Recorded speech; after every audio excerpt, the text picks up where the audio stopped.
Meu pai sacaneia. Mas ele...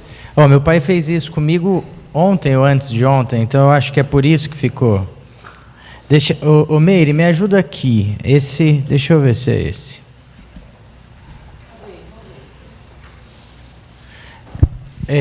Hoje a palestra é um pouco sobre o que eu venho vivendo nos 5 anos e, na realidade, não é uma palestra. Eu acho que é mais uma vontade de esclarecimento do que uma mensagem propriamente dita. Eu acredito que o mundo hoje nos libera um acesso à informação muito grande e não cabe mais desinformação, dúvidas sobre os assuntos. Então, o que eu vou passar para vocês é um pouquinho sobre um assunto que faz parte do meu dia a dia. Enquanto... Meire, vê com a minha mãe aqui, vocês me ajudam a achar a aula aqui. Adriana, você que é boa nisso, enquanto isso eu vou descer e vou ficar falando que eu não gosto de palanque. Acha a aula lá, não sei também, mamãe sabe. Eu vou falar algumas coisas para vocês. E para começar a falar, isso meu pai pediu ontem. Ontem eu fiz a minha qualificação do mestrado, e o meu mestrado fala sobre o parir no nossa DRS 15, que na realidade é a nossa região aqui, e principalmente com o foco também, falando um pouco, abrangindo para o Brasil, do século XXI.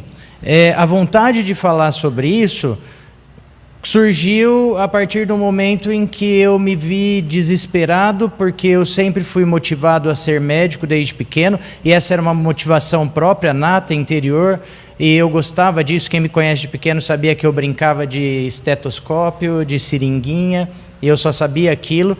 E quando eu começo a entender o que é medicina, a minha vontade era fazer parto, era ter nenê nos meus braços, poder ajudar as mulheres de alguma forma.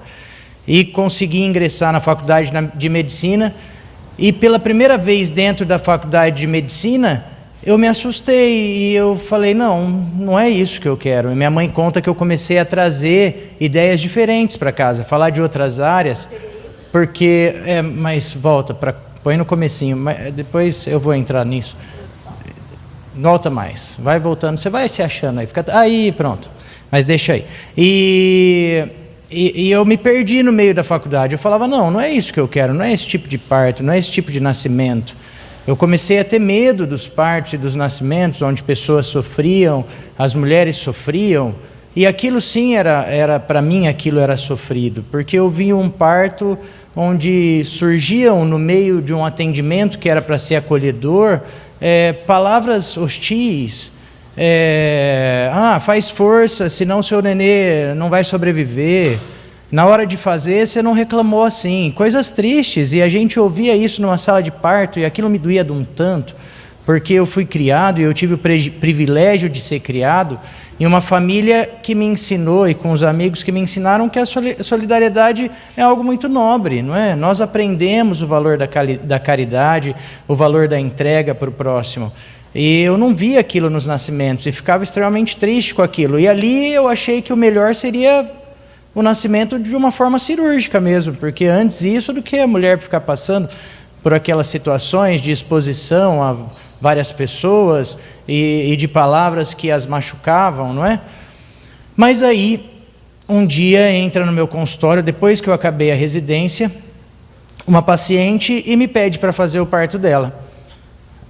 E dentro da minha cabeça era muito simples isso. Eu falei, não, se você quer parto normal, nós vamos fazer o parto. Não entendi porque ela me pediu aquilo, mas vi que era o que ela queria, a motivação dela eu ainda não compreendia.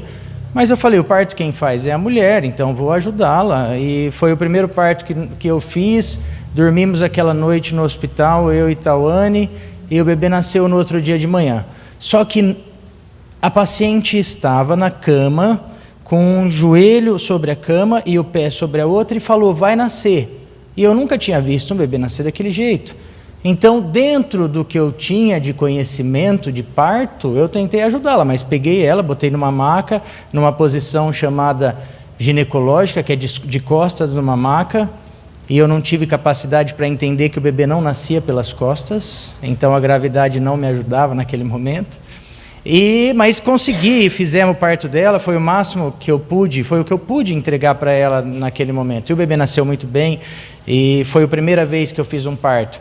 mas de certa forma eu me encantei, porque da minha boca não saíram palavras ruins, hora nenhuma eu pensei em não ajudá-la, e sim em ampará-la, e comecei a ver de novo a obstetrícia com outros olhos.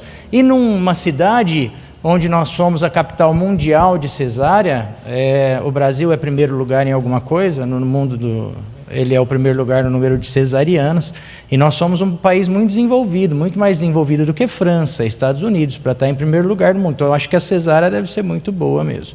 E nós estamos nessa capital de cesárea, e as pessoas então começaram a me procurar, porque eu tinha feito um parto, e essa paciente passou para outras pessoas, e me falaram sobre as buscas, as peregrinações, sobre os consultórios, e não conseguiam achar um médico que faria o parto delas. E eu comecei a fazer outros partos, e numa dessas trajetórias, uma paciente falou: olha, eu tenho uma doula. Eu não sabia o que era doula na época.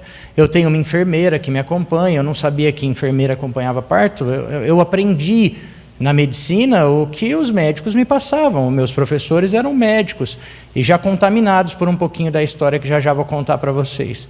Quando eu vou falar, gente, vou fazer quando eu falo sobre isso, eu falo mais ou menos umas 6 horas, mas vocês não estão com pressa, né? Então tá bom.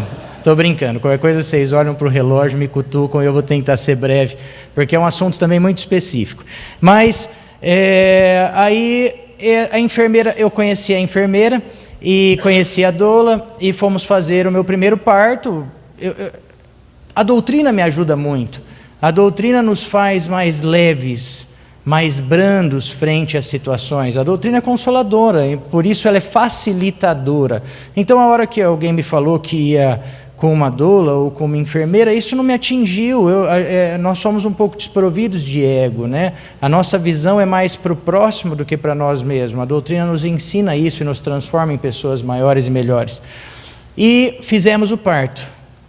Nasceu, o primeiro bebê foi um bebê de 4 quilos, numa mãe que ela tinha uma cesárea anterior, o segundo ela queria o normal, e foi um bebê de 4,50 kg, algo assim, que para mim já era um ultraje nascer um bebê daquele tamanho, de parto normal, e um parto de 4 apoios.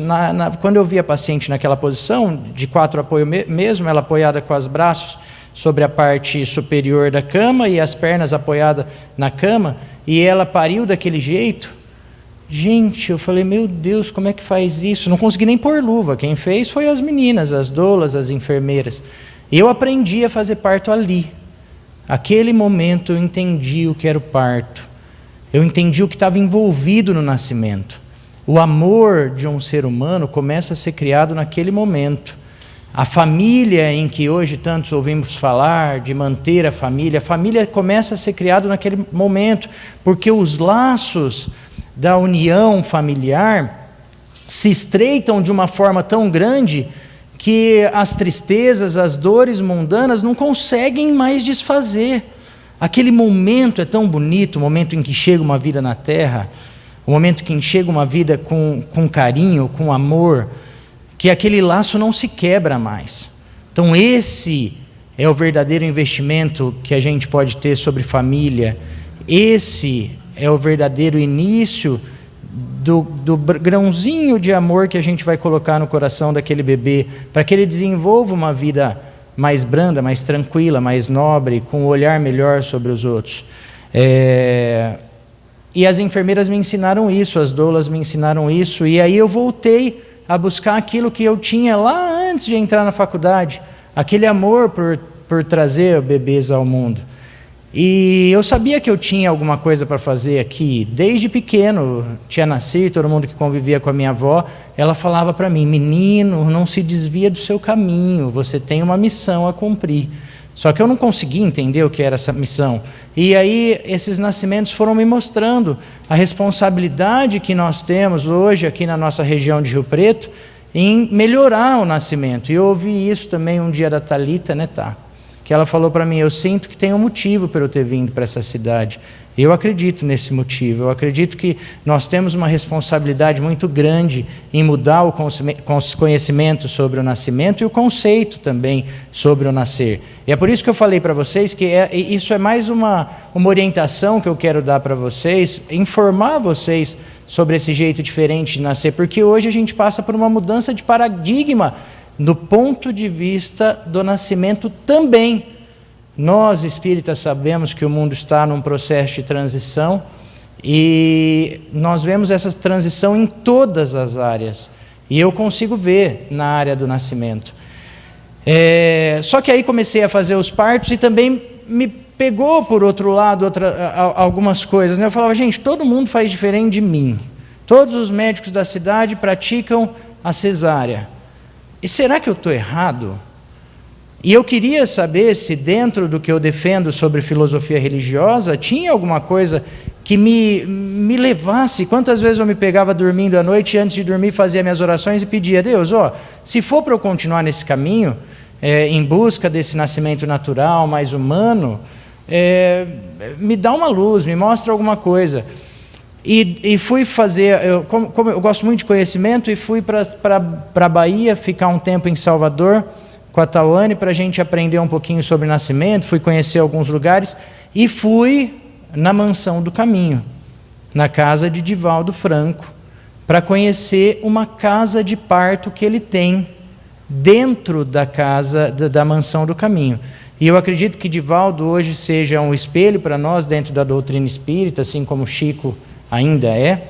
E quando eu cheguei e conheci aquela casa de parto, e lá eles não fazem cesárea, é um lugar só para nascimento de parto normal, de parto natural, um ambiente muito humanizado, com lugares com alguns jardins, com enfermeiras que praticam esses partos, um lugar de muito acolhimento, de muita paz. Eu tive o prazer ali de conviver um pouquinho com alguns trabalhos de parto, vivenciar o que eles passam, o amor que eles têm com aquelas pacientes. Aí eu tive uma luz muito grande, e era o que eu estava procurando. Aí eu entendi que eu estava no caminho certo. Se Divaldo, ali dentro da casa dele, da Mansão do Caminho, construiu uma casa de parto, isso mostra que ele também estava tentando mudar de alguma forma, pelo menos ali na região dele, essa forma de nascer, com um olhar mais respeitoso. E quando a gente vê e pega a doutrina para estudar, no Livro dos Espíritos, está lá, numa das respostas dos Espíritos, eles falam que o laço entre o espírito e o serzinho vivo começa a se formar na concepção. Só que ele vai se estreitando e termina de se alinhar e de se apertar no momento do nascimento. E aí, se a gente pensar, então, todo nascimento que não tenha um trabalho de parto ou um processo de nascimento adequado dentro do fisiológico do natural, é um nascimento em que eu antecipo a chegada desse ser na Terra sem que esse laço esteja totalmente estreitado. E hoje, fazendo os partos normais, é muito fácil de ver isso, porque um bebê que nasce de cesárea, ele é um bebezinho que as atitudes dele são muito pobres. Ele é um bebezinho que demora um tempo para abrir o olhinho. Eu sempre ouvi os antigos falar que o bebê demorava um tempo para abrir o olhinho. Vocês já ouviram isso? Quanto tempo vocês falavam que demorava para abrir o olhinho o bebê depois que nascia? Quem sabe? 7 dias. Sabe quanto tempo demora para abrir um olhinho um bebê que nasce de parto normal? Nem 1 segundo. Ele nasce com os olhos abertos. E a luz a gente respeita porque ele nunca teve claridade nos olhos. E isso a gente vive no dia a dia. Se eu perguntar para a Thalita quantas vezes ela viu um bebê nascer com os olhinhos abertos, ela vai falar 1 milhão de vezes. E é o normal para a gente hoje que trabalha com parto normal. Então nós, por décadas, e eu vou falar já um pouquinho da história para vocês, nós mudamos a forma de nascimento. E esses espíritos chegavam atordoados à Terra. Até se estabelecer aqui, eles sofriam. E aí a gente pega alguns livros bons de literatura espírita e relata em alguns livros que eles fizeram regressão de pessoas e voltam para o momento de nascimento, e essas pessoas contam o quão sofrido foi. Tem um relato que ela fala que ela não estava na hora de nascer, sentia que não estava na hora de nascer, e ouvia as conversas na sala de nascimento que eram diferentes daquilo que ela precisava daquele momento, não sentia o amor e emoção das pessoas que estavam em volta ali para a chegada dela, e de repente uma luz muito grande judiava dos olhinhos dela, enquanto já vivo, agora bebezinho, e ela sofria muito com aquilo. Ouvia vários relatos falando da falta de sensibilidade no nascimento, que a pessoa precisava de uma sensibilidade maior, de um envolvimento maior daquele lugar para o nascimento. A gente sabe que a espiritualidade trabalha em todos os âmbitos, e também no nascimento. Só que o lugar precisa ser preparado para que esse trabalho possa ser feito, para que essa ligação aconteça com maior amor. E aí, vários filósofos, saindo também do âmbito da religião propriamente dita, relatam essa construção do amor a partir do intraútero, e muito importante no momento do parto. O bebê sente as sensações da mãe ainda intraútero, não é? E então a gente tem que controlar esses sentimentos, evitar os estresses. E na hora em que estivermos envolvidos com o parto, nós, profissionais da área da saúde, temos que estar envolvidos de verdade. E é aí que também a doutrina espírita facilita. Para mim, é muito fácil me colocar na altura de alguém, olhar, dobrar meu joelho e falar com ele o que eu sinto, o que eu penso, para dar uma notícia boa, uma notícia ruim, para acalmar uma mãe no momento de dor e de desespero, com medo daquela situação que está acontecendo. Mas para os outros médicos, esses joelhos são um pouco engessados. Dobrar o joelho, quando o ego te protege, né, te coloca num patamar diferente, é muito difícil. Só que eu vejo os médicos que estão se formando hoje, e vejo alguns médicos também que já formados, começam agora a ser procurados pela sociedade, e é isso que eu quero fazer com vocês hoje, informar, para que essa informação atinja os próximos a vocês também, e a gente consiga divulgar sobre isso. Outros médicos começam a ser cobrados: eu quero um nascimento diferente, eu quero um nascimento com amor, eu quero que você olhe para mim no momento do meu nascimento com carinho, com respeito, respeite as minhas decisões. A mulher tem uma autonomia, ela é a grande detentora do poder para o nascimento, ela que traz a vida, ela que gera a vida, e é ela que dá a luz, que é a mesma coisa que pare, a mulher que pare, né? E aí nós substituímos o parir pelo nascer, e o nascer é o ato médico, onde o poder está no médico. Quem tem mais sentimento por esse bebê, o médico ou a mãe? Eu acho que fica fácil da gente entender aonde tem que estar esse poder, não é? Então agora, isso eu falei tudo para vocês, o que eu acho sobre nascimento, a trajetória da minha história. Hoje a gente está numa fase de transição, eu acredito ainda num nascimento de alma um pouco mais leve, um nascimento de alma mais completo, ainda faltam algumas coisas para chegar. Eu vou passar rápido os slides. Essa foi a tese da minha monografia, do meu mestrado. Eu qualifiquei ontem, graças a Deus passei. Se não tivesse passado, não estaria aqui falando também, que eu ia passar vergonha, né? Mas graças a Deus eu passei. Então esse é o caminho do parto. Na realidade, o nascimento, ele não é só a gestação, não é só o parto em si. Ele tem o puerpério, o período neonatal, né? Todo o acompanhamento de um bebê e de uma mãe. Pode passar. E esse acompanhamento tem que ser muito bem feito. O porquê que eu tinha me interessado pela pesquisa, né? Eu contei um pouco dessa história que eu contei para vocês aí. Então pode passar, Adri. Eu vou só mostrar para eles um pouquinho.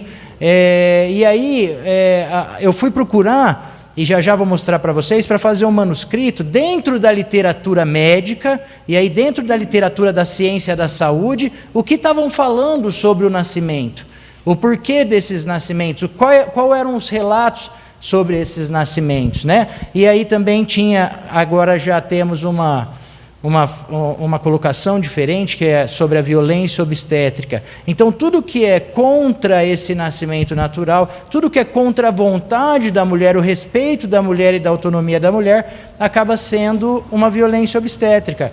E hoje todo o nosso nascimento aqui na nossa região, principalmente, mas no Brasil como um todo, é um nascimento baseado em tecnologia. E aí temos um outro problema que a gente tem que pensar, que a gente vive hoje, e isso tende a mudar, né? Essa questão da corrupção que a gente vive tão forte hoje, não só na política, dentro da sociedade como um todo. Se eu tenho tecnologia, quem ganha dinheiro hoje com medicina, na realidade, são as grandes indústrias farmacêuticas, são as grandes montadoras de materiais. E se eu tenho tecnologia, porque eu preciso ganhar dinheiro, eu preciso vender essa tecnologia. E quando eu vendo, eu invisto em tecnologia, eu diminuo a parte do amor, do envolvimento ao natural, ao fisiológico. E isso acontecia e acontece ainda com muita força no Brasil. Às vezes tem remédios que a gente toma que não mudam em nada a nossa vida, só mudam o bolso da indústria farmacêutica que vende. Não estou falando isso no geral, e acredito que tem muitos remédios que ajudam e muito as pessoas, mas nós temos que ter certeza do que estamos tomando, porque a indústria investe em pesquisa, mas é uma pesquisa um pouco tendenciosa, para que você compre e o médico prescreva. Então a gente tem que tomar muito cuidado. Eu tenho minha mãe, meu pai hoje, meu pai com 80 anos, minha mãe com 70 e poucos anos, e eles têm uma saúde maravilhosa. Minha mãe nunca fez reposição hormonal. Eu acho que ela, dentro das mulheres que nasceram junto com ela, é um exemplo para mim de se cuidar, de físico, e nunca tomou uma reposição hormonal. A gente tem algumas coisas que devem ser avaliadas melhor, até onde eu preciso disso e até onde eu estou sendo empurrada para usar isso, né? Em todas as áreas. Mais uma vez, estou tentando informar vocês sobre o que eu penso e o que eu vejo dentro da medicina e dentro do nascimento no geral. E aí, quando que começou, então, a cultura da cesárea nossa? Em casa, quem conhece minha família, somos em 4 irmãos. 3 nasceram na década de 60. É isso, Dri? Eu posso falar? Pode? Perguntar, né? Dri, você nasceu do quê? Parto normal ou cesárea? Parto normal. E eu nasci na década de 80, de cesárea. Eu acho que aí é a frustração.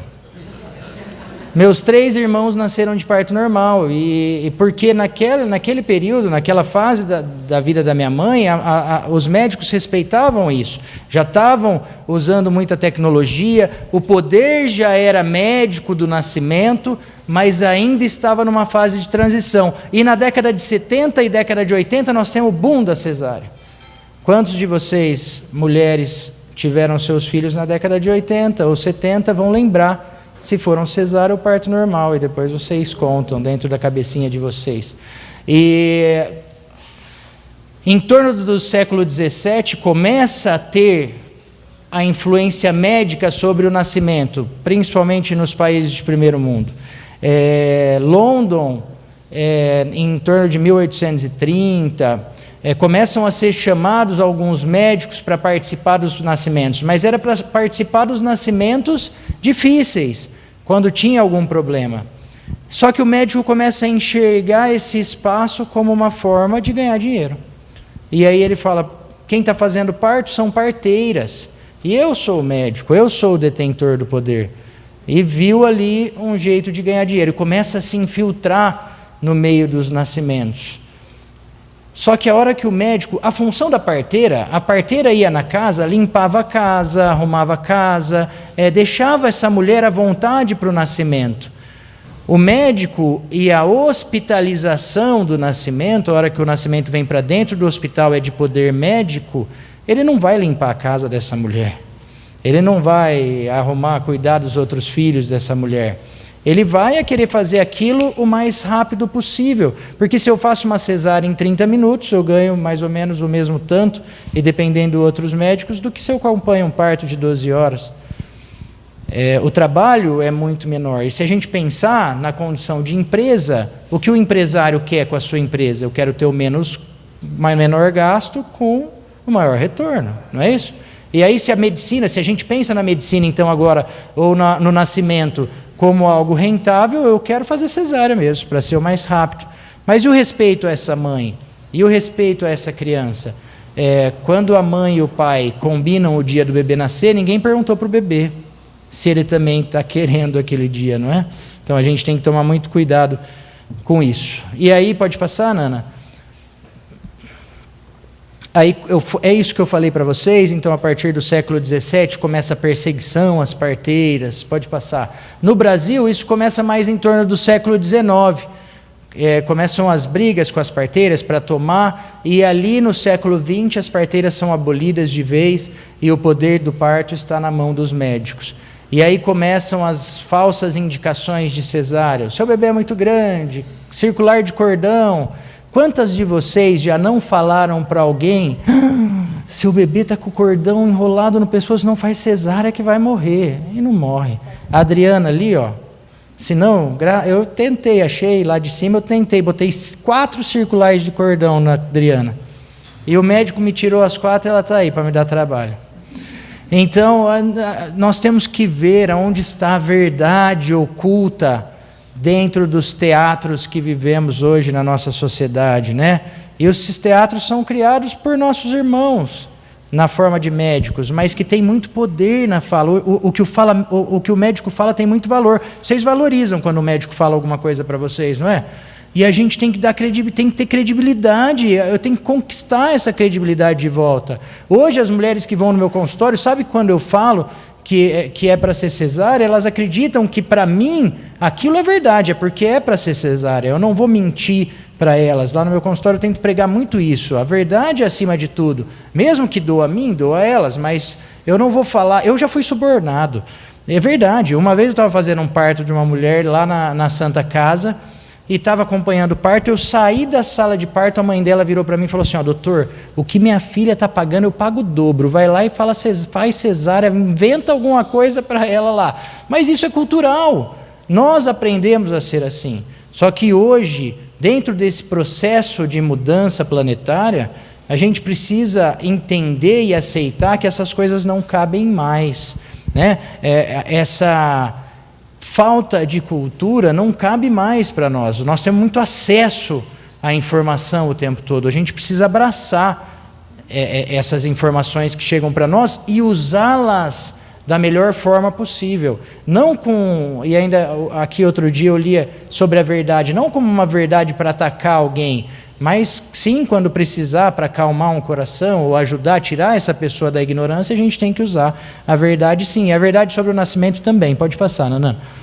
Então, aí, falando de novo, tudo que eu já disse para vocês, o parto é visto só, o nascimento em si é visto só do ponto de vista de doença. A gente estuda o parto, a gestação, só olhando para o lado da doença, e não estudava aquele fisiológico. A partir do momento em que eu quero medicar, eu preciso saber só quando é doença, e o fisiológico acaba sendo esquecido.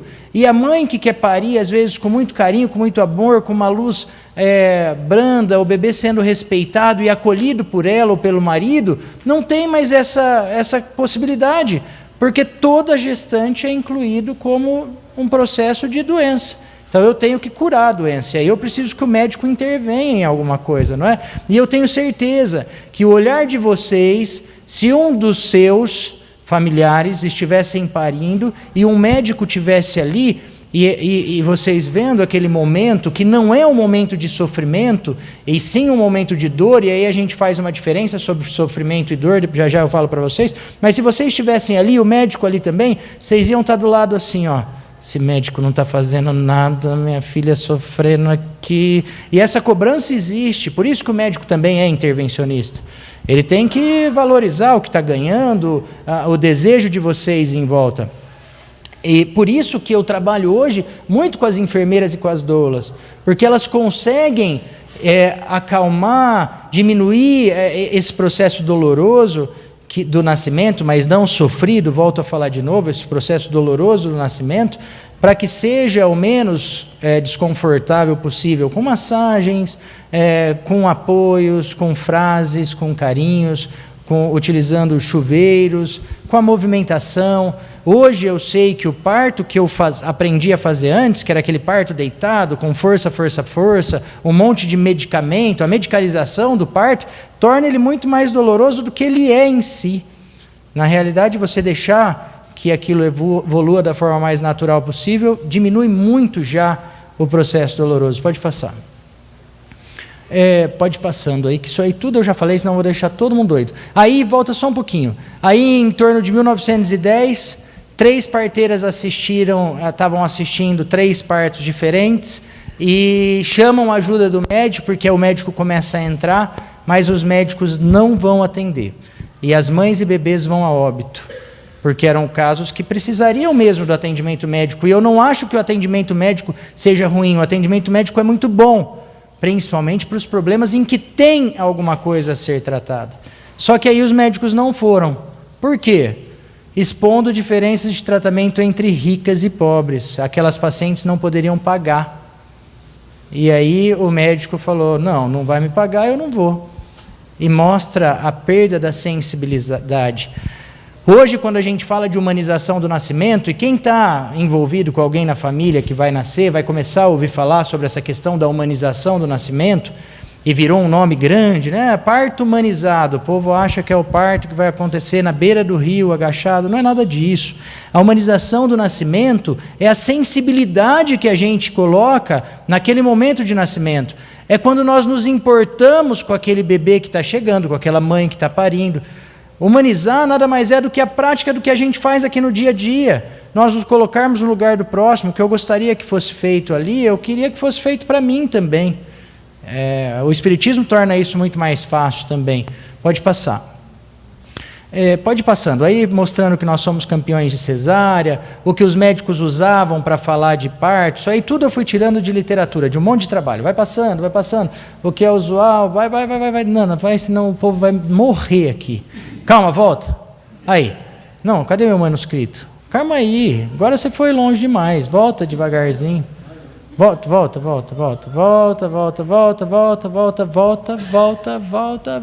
Aí. E aí, depois de eu pesquisar um monte de trabalho, depois desses trabalhos que tem aí de bibliografia, eu fui escrever um manuscrito sobre isso. E eu faço consultório das 7 às 4 da tarde, eu faço cirurgia até umas 8 horas da noite e eu faço parto de madrugada. Então, nos intervalos entre tudo isso, nós fomos lutando por 3 anos, que todo mundo acaba isso em 1 ano. Eu fui em 3 anos, quase 4 anos, consegui acabar meu mestrado. A gente acaba sendo... a doação para a humanização é muito grande. E a gente vê isso na maioria das pessoas, dos nossos grandes exemplos aí, né? E mesmo dentro da minha área, hoje eu acabei tendo que me doar bastante. Então aí o manuscrito, pode passar, Nanana. Eu vou discutir tudo isso que eu falei com vocês, pode passando, a diferença de parir e nascer, o que gerou no Brasil, tudo isso, como chegou o Brasil. Ali embaixo são as evidências científicas, então os trabalhos, tudo isso está na literatura da área da saúde, da área de ciências da saúde, pode passando. O que deixa, afinal, as mulheres tão nervosas, né? Aí passa a carinha dela perguntando, interessante, né? O médico fala para ela que vai fazer parto normal, mas tem 98% de cesárea. Não vai fazer normal, né? Mas uma forma de ganhar dinheiro de novo, né? A paciente chega e fala, você faz parto normal? Faço. Mas aí bem na hora eles enganam, entram com algumas coisas, e por isso que a gente tem que ficar de olho nisso. E nosso exemplo aí, né? Dela recebendo alta 10 horas depois do parto normal, acho que vocês viram isso nas redes sociais, e toda plena, por mais maquiagem que estava, olha o rostinho dela, depois de 10 horas de um parto normal. Isso mostra, impulsiona a sociedade em busca de algo diferente mesmo. Pode passar. E eu comecei a perceber que o médico mesmo, o obstetra, quase não tem nada na literatura médica sobre nascimento, sobre parto, sobre nada. Os estudos são mais de enfermeiros, são de médicos da parte de saúde pública, mas de obstetra mesmo, o cara não pesquisa nada, porque ele não precisa, ele está ali no palco, sobre as pessoas, né, olhando por cima, o detentor do poder, da intelectualidade, não é? Então ele não precisa ficar pesquisando. As mulheres acabam depositando uma confiança muito grande no médico e ele se sente confortável para não estudar e não pesquisar. Isso para mim foi muito doído. Pode passar. Aí eu estou falando de novo que me incomoda, já falei tudo para vocês no meio dessa trajetória toda. Isso é um trabalho muito bonito e eu acho que é legal de estudar. Na realidade eu vi ele no dia anterior que eu ia apresentar, então eu dei uma lida por cima. Mas até o título é bonito, né? Ameaçada e sem voz, como num campo de concentração, a medicalização do parto como porta e palco para a violência obstétrica. E aí quem está ameaçado e sem voz são as mulheres, porque elas querem socorro, gritar para que alguém ouça o que elas buscam, o que elas querem de um nascimento mais humanizado, de um começo da história do filho delas mais humanizado. Se vocês assistirem um filme de cesárea, onde o bebê é tirado ou arrancado da mãe e passa para um pediatra, se vocês tiverem o prazer, e se vocês quiserem, depois eu tenho vídeo para deixar para vocês, de assistir um parto, onde o bebê é chegado com todo carinho e a mãe acolhe o bebê no seu colo, esse bebê já tem um contato direto com a mãe, aquele choro, aquele grito dos bebês que a gente acha que é normal, que o pediatra fala, o bebê tem que chorar. O bebê não precisa daquilo, o bebê ele nasce, ele vem para o colo da mãe, ele fica quietinho ali. A gente consegue, enquanto médico, analisar se ele está bem, até pelo pulsar do cordão. Você sabe que o batimento cardíaco dele está bom, a corzinha dele vai mudando, ele vai ficando rosa, mas sem nenhum sofrimento, sem nenhum grito, sem nada disso. Quando vocês enxergarem essas duas esferas, vocês vão ver a diferença delas, a diferença desses cenários, e vocês vão pensar, enquanto bebê, em qual deles vocês queriam estar inseridos. O que é a morte para nós? Nós acreditamos em morte, em fim da matéria? Da matéria não, do espírito. Nós acreditamos num fim. Então nós, enquanto seres espirituais, o que acontece com a gente na morte? Nós voltamos para o lado de lá, não é isso? E o que é o nascimento? E quando a gente fala de morte, como que é um enterro? Como que é um velório? Velas, luz branda... Não é? Como esse espírito deve ser acolhido do lado de lá? E quando ele chega aqui? Aquela luz no rosto, um médico que nunca viu pegando ele pelas pernas assim, já começa a rodar para um lado e rodar para o outro, e chacoalha a criança. Qual é a sensação daquele espírito chegando na Terra? Vocês já pararam para pensar nisso? E a gente acha a cesárea a 8ª maravilha do mundo, né? Eu me dou quando eu vou fazer uma cesárea, eu sinto dor. E mesmo assim eu tento fazer, na sala de parto de uma cesárea, quem vive isso comigo, a luz é apagada, tem música, tem uma temperatura certa para esses bebês chegarem, que é uma temperatura acima de 27 graus. Então aí o médico não quer suar, né? Ai, caiu uma pinguinho aqui, está escorrendo, não vou passar. Liga o ar-condicionado. E o bebê sai de uma temperatura corporal que está dentro do corpo da mãe ali de 37 graus e vem para os 17 graus que o pediatra, o anestesista e o cirurgião não querem suar. Então a gente tem que começar a pensar em tudo isso. Eu sei que são várias informações técnicas e que não são da vivência de vocês, mas quando vocês tiverem alguém questionarem vocês sobre o nascimento, eu tenho certeza que o conceito de nascer de vocês vai mudar hoje. Essa é a ideia. Não é fazer com que vocês tenham bebês novamente, e sim que vocês inspirem ou informem as pessoas que buscarem informação com vocês sobre esse assunto, não já de uma forma contaminada pela sociedade médica nossa, que foi fazendo isso há muito tempo, para ganhar dinheiro mais fácil. Não acho que são errados ou certos, não estou discutindo isso, mas discuto o fato daquela mãe e daquele bebê merecer alguma coisa diferente. Pode passar, Nanana. Isso aí são as coisas que nos trabalhos falam isso, as vozes que as mães acabam ouvindo na hora do parir, né? Se você ficar gritando, vai fazer mal para o neném, ele vai nascer surdo. E as mulheres colocam isso, descrevem isso nos trabalhos. Na hora de fazer, não chorou, não chamou a mamãe. Não chora não, que ano que vem está aqui de novo. Isso é coisa para se dizer para uma mulher que está no momento de um nascimento, no momento mais importante daquele ser que está chegando à Terra, daquele espírito que vai começar a sua vida terrestre. É isso que a gente gostaria de ouvir? É igual, esses dias me falaram, teve um paciente meu que deu uma descrição maravilhosa para mim sobre essa questão do aborto, discutir se é a favor ou contra aborto, e ele virou para mim, o meu paciente, não sei nem a religião dele, mas ele deu a melhor descrição de aborto. Ele virou para mim e falou, é muito fácil a gente discutir aborto depois que já está vivo, né?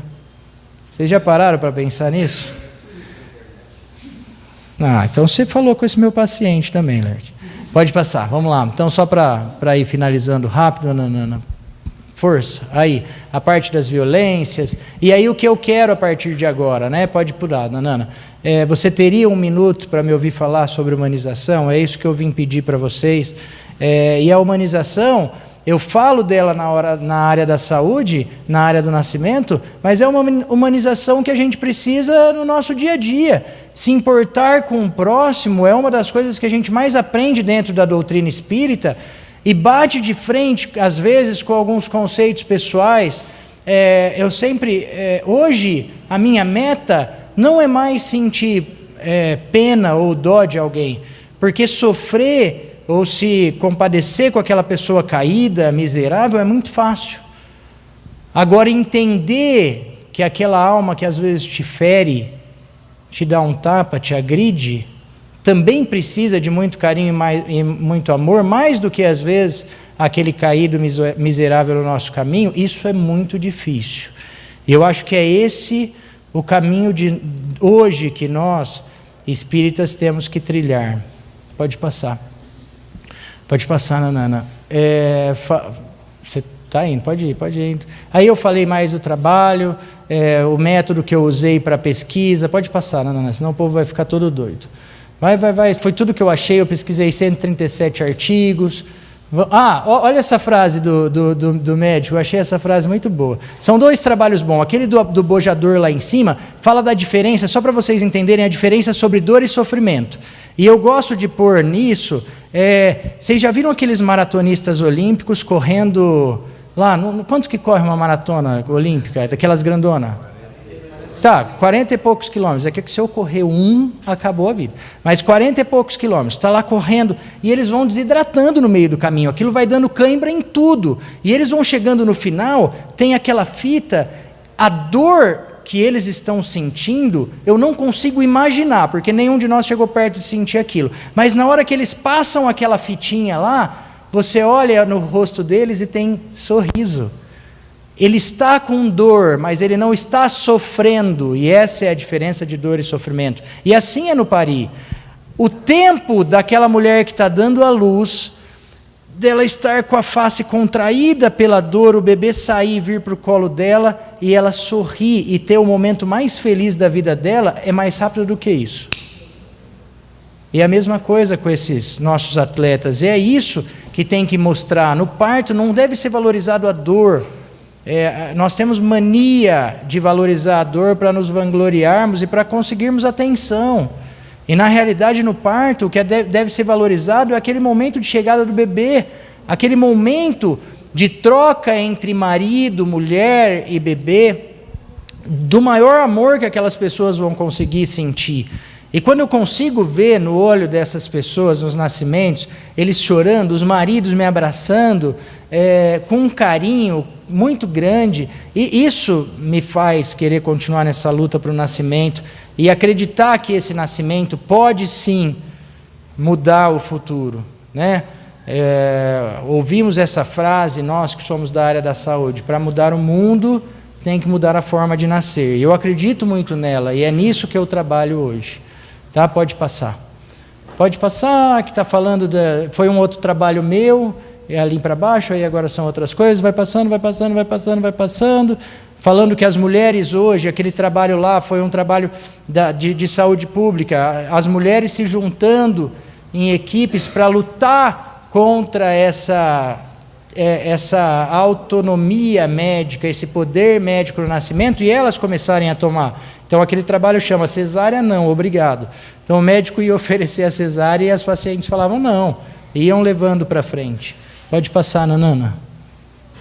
Aí é outro projeto nosso, vai passando, Nanana.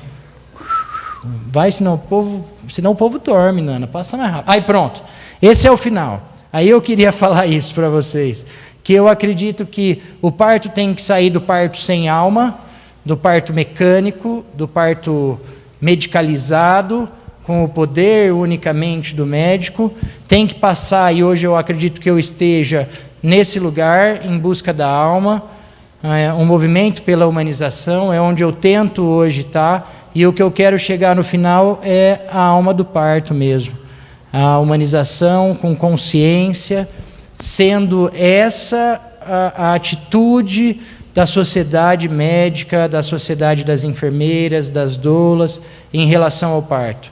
Não um parto mais voltado só para comercialização, mercantilismo, e sim um parto que respeite muito e comece essas vidas que estão vindo para mudar o rumo da nossa história, para mudar o rumo do Brasil, para mudar o rumo do mundo, né, que é todo esse processo de transformação que a gente está. Essas vidas devem chegar aqui de forma diferente.